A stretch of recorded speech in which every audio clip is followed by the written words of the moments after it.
Hello, everybody. If you grew up when inflation was high, you invested less of your money in bonds later in life compared to those who grew up when inflation was low.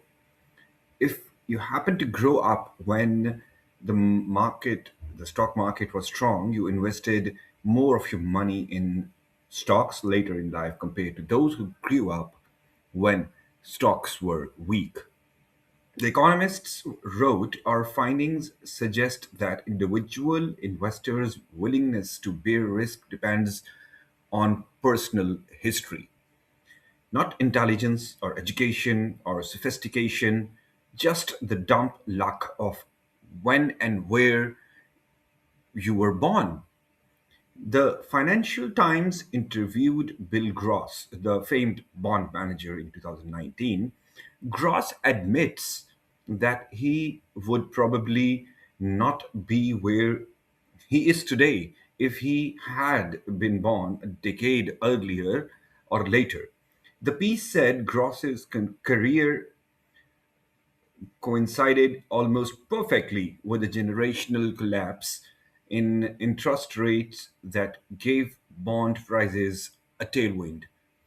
That cross of things doesn't just affect the opportunities you come across, it affects what you think about those opportunities when they're presented to you.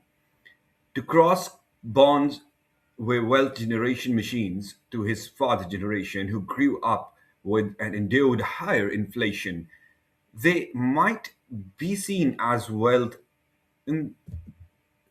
inserators. The difference is how people have experienced money are not small, even among those who might think are pretty similar. Take stocks. If you were born in 1970s, the S&P 500 increased almost tenfold adjusted for inflation during your teens and 20s. That's an amazing return. If you were born in 1950s, the market was literally nowhere in your teens and 20s adjusted for inflation. Two groups of people separated by chance of their year go through life with completely different view on how the stock market works or inflation. If you were born in 1960s in America, inflation during your teens and 20s, your young impressionable years when you're developing a base of knowledge about how the economy works.